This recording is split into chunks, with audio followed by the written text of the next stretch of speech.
एक साल जंग के बाद इसराइल और हिजबुल्लाह में जंग बंदी का मुआहदा तय पा गया है और अब ये उम्मीद पैदा हुई है कि लेबनान पर नाजायज़ रियासत इसराइल के हमले रुक जाएंगे। अमरीकी सदर जो बाइडन ने कहा है कि इसराइल हिजबुल्लाह मुआहदे के तहत इसराइली फ़ौज लेबनान से 60 रोज़ में निकल जाएगी और जुनूबी लेबनान का कंट्रोल दोबारा लेबनानी फ़ौज के हाथ में चला जाएगा। इस पर बात करने के लिए हमारे पास मौजूद हैं सैयद मोहम्मद अली साहब, जो कि माहिर बैनुल अक़वामी अमूर हैं। उन्हें वेलकम करते हैं। अस्सलाम वालेकुम, बहुत बहुत शुक्रिया आपने वक्त दिया। इसराइल की जंगबंदी को कैसे देखते हैं आप, क्योंकि ये सिर्फ लेबनान के लिए है और जबकि दीगर जो खत्ते हैं, दीगर मकामात पर इसकी दहशतगर्दी जारी है, गज़ा में भी हमले हो रहे हैं। बिल्कुल, मैं समझता हूँ कि देखें, जो सिफारती कोशिशें हैं कि इस खत्ते में अमन लाया जाए और जंगबंदी को मुमकिन बनाया जाए, यकीनी तौर पे वो सताइश की मुस्तहक हैं। और अक़वाम मुत्तहिदा के जो सेक्रेटरी जनरल हैं उन्होंने भी इसकी खैर मकदम किया है। इसमें सफारती सतह पे अमेरिका का भी रोल है, सऊदी अरब का भी रोल है और मिस्र और कतर का भी रोल है। लेकिन मैं ये समझता हूँ इस वक्त जो ज़मीनी हक़ाइक़ हैं उसकी बिना पे इसके देरपा होने के इम्कानात काफ़ी कम हैं और उसकी 3 बुनियादी वजूहात हैं।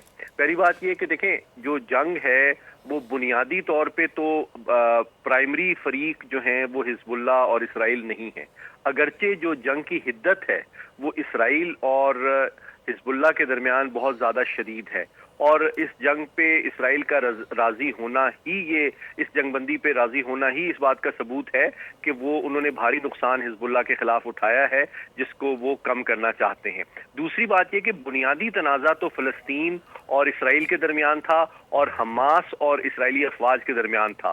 तो अगर हिजबुल्लाह जंग बंदी पर रजामंद इसराइल के खिलाफ हो जाती है तो बुनियादी तौर पे हिजबुल्लाह, जो कि बहुत मेजर सपोर्टिंग रोल प्ले कर रही थी हमास के हवाले से इसराइल के खिलाफ, तो यूं लगता है कि हमास जंगी मैदान में अब तने तनहा लड़ेगी। और इस सिफारती कोशिश के जरिए से उन्होंने हमास को हिजबुल्लाह की जो दिफाई इमदाद है उससे अलग कर दिया है।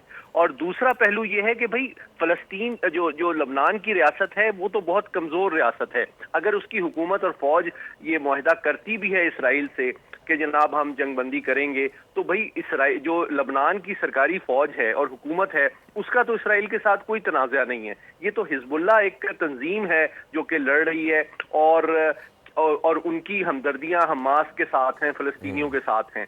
तो बुनियादी जो मुद्दा है वो तो फ़लस्तीन के अंदर वेस्ट बैंक हो या गाज़ा हो, वहाँ पे इसराइल की मज़ालिम और तौसी पसंदाना पॉलिसी है। बिल्कुल। तो जब तक उसका खात्मा नहीं होता और इसराइल के ऊपर कोई पाबंदी नहीं लगाई गई कि जनाब आप हमास के खिलाफ जंगबंदी करेंगे या फ़लस्तीनियों की नस्ल कुशी बंद करेंगे या जिन इलाकों में आप की फ़ौज गई हैं वहाँ से उनका इनखला होगा, तो जो जंग की बुनियादी वजूहात हैं जिसकी वजह से 2 मिलियन फ़लस्तीनी बेघर हैं, 45,000 शहादतें हैं, उनकी वजूहात का खात्मा किए बगैर इस जंगबंदी के देरपा और मौसर होने के इम्कानात में कम देख रहा हूं। अली साहब, आपकी गुफ्तगू से मैं यह अख़ज़ कर पाया हूँ कि क्योंकि असल मामला था गाज़ा का, या लबनान और बाकी तो बाद में लपेटे में आए, तो जाते जाते बाइडन साहब जो हैं वो एक अपनी लेगेसी में ऐड कर गए कि चले जी मैं एक जंगबंदी करा देता हूँ। तो आपको लगता है कि this is just an I wash? बहुत अहम बात की आपने, मैं बिल्कुल आपसे मुत्तफिक हूँ फैसल साहब। उसकी वजह यह है कि आप देखें, पिछले 1.25 साल के दौरान अमेरिका, खुसूसन बाइडन एडमिनिस्ट्रेशन ने जिस तरह कील कांटे से लेस किया है इसराइली अफवाज को, हर वो हथियार जो फ़लस्तीनियों के खिलाफ इस्तेमाल हुआ है वो अमेरिका का प्रोवाइडेड है।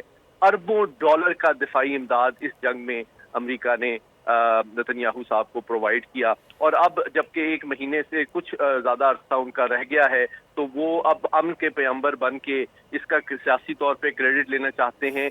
जब उन्होंने इसराइल की तौसी पसंदाना जो पॉलिसी है और नस्ल कुशी की पॉलिसी की भरपूर हिमायत की है, तो अब उसका सियासी फ़ायदा उठाने के बाद अब वो ये चाहते हैं कि जनाब देखें, मैं जूइश लॉबी की हमदर्दी भी रखना चाहता हूँ लेकिन साथ साथ मैं अमन भी अचीव कर रहा हूँ, तो ताकि जो अरब दुनिया है उसकी हमदर्दी भी हासिल की जाए और अरब स्ट्रीट सेंटिमेंट मेरे इतना खिलाफ ना हो जाए कि फिर जो अमरीकी मफादात हैं मशरिकी मुस्ता में, जो उसकी इन्वेस्टमेंट्स हैं, उसको खतरात में इजाफा हो।